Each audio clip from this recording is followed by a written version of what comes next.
Welcome back. Today, we're looking at something most of us literally never give a second thought to, but it silently dictates the safety of the ground we walk on every single day. We're decoding the Florida Administrative Code, specifically Chapter 62-6. Okay, let's dive into this. And hey, think of this not as some dry, boring legal document, but as the ultimate fascinating blueprint for how we safely manage human waste down in the Sunshine State. Now, to make this chaotic web of legalese actually accessible, we've meticulously organized it into 5 distinct, easy-to-follow chapters that mimic the actual project lifecycle of building a property. We'll be covering 1. Decoding the sewage code, 2. Anatomy of on-site sewage, 3. Location and installation rules, 4. Sizing your septic system, and finally, 5. The permitting process. Starting right off with Section 1, Decoding Florida's Sewage Code. It's important to note the massive scope here. This covers virtually any structure meant for human occupancy or congregation in Florida, from your average home all the way to field locations for agricultural workers. They all need an approved wastewater treatment system. So why does this matter so much? Well, without this code, our fragile groundwater and surface waters would be in constant danger of catastrophic contamination. Florida has a notoriously high water table. Because of that, Chapter 62-6 acts as the absolute strict checkpoint preventing ecological disaster beneath our feet. It's essentially the invisible shield protecting the environment we live in. Moving right along to Section 2, Anatomy of On-Site Sewage. Let's look at how this hardware actually functions.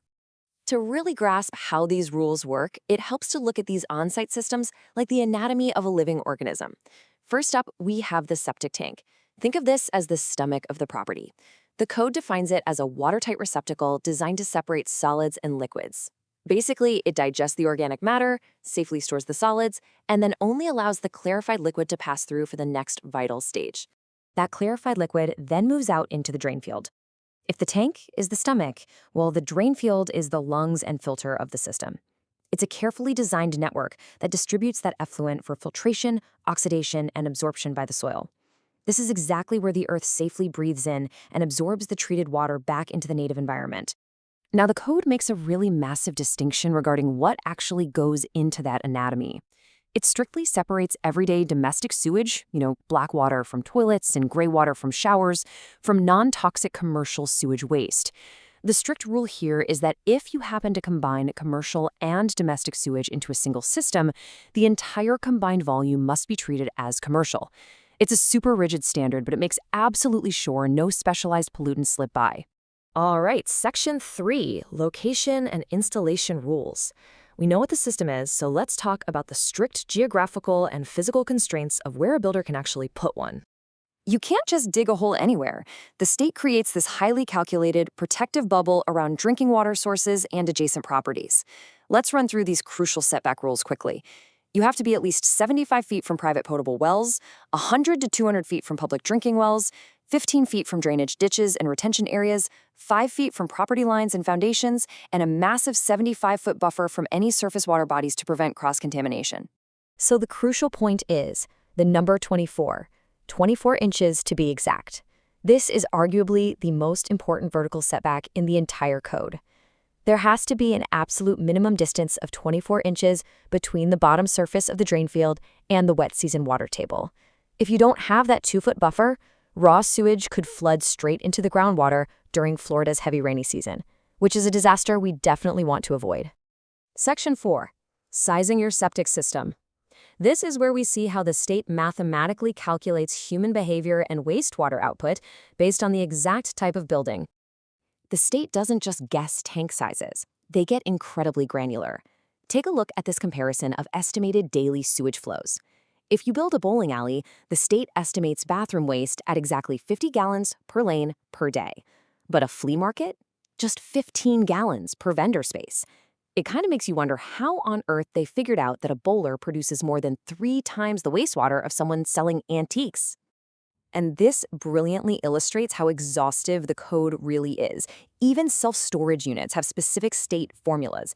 Absolutely no property escapes the state's rigorous math, not even a place where people literally just drop off boxes and leave. It's all meticulously accounted for. Now, what's really interesting about this slide is the bizarre specificity of the residential formulas. Let's say you have a shared system for double-wide mobile homes. If you have fewer than 4 spaces sharing the system, it's calculated at 300 gallons per space. But 4 or more double-wides sharing a system, the state drops that calculation down to exactly 275 gallons per space. Every single gallon of human usage is strictly mapped out. I'll give you a visual breather here with this table just to show how these flow calculations translate into physical tank capacities. If your estimated flow is up to 200 gallons a day, you need a 900-gallon minimum septic tank. As that estimated daily flow scales up, the physical tank size scales right along with it. And to handle those larger volumes properly, the code dictates that the tanks must be multiple chambered or placed in series. Finally, Section 5, the permitting process. This is how we navigate the red tape and the checkpoint system that ensures all these technical rules are actually enforced before anyone ever flushes a toilet. We can break this down into a really simple 4-step blueprint. 1, apply for your permit. 2, get the site evaluation. 3, construct the system. And 4, get that final installation approval. Now, I know bureaucracy usually feels like a massive annoyance for a fast-moving builder, but we really should reframe this. It is a rigorous, mandatory safeguard completely essential for protecting the local ecosystem. During Step 2, that's site evaluation, inspectors have very specific checkpoints. They make sure the effective soil depth extends at least 42 inches below your proposed drain field. They're checking those wet season water table elevations we talked about earlier. They classify the soil as slightly, moderately, or severely limited. And they confirm you have enough contiguous, unobstructed land. Honestly, if an inspector finds you are sitting on severely limited soils, like solid clay or bedrock, that will completely halt your construction dreams right then and there. And this brings us to a sobering reality check. I want to highlight this exact quote from the administrative code. Approved installation does not imply that a system will perform satisfactorily for a specific period of time. Basically, the state ensures the math, the location, and the construction are absolutely flawless on day 1. But preventing failure and maintaining that system over time, that is entirely the property owner's responsibility. Which leaves us with this final provocative question. What hidden infrastructure lies safely beneath your own feet? And how much do you take it for granted? Every single time you turn on a tap, a massive engineering marvel governed by strict mathematics is quietly protecting your health and the environment.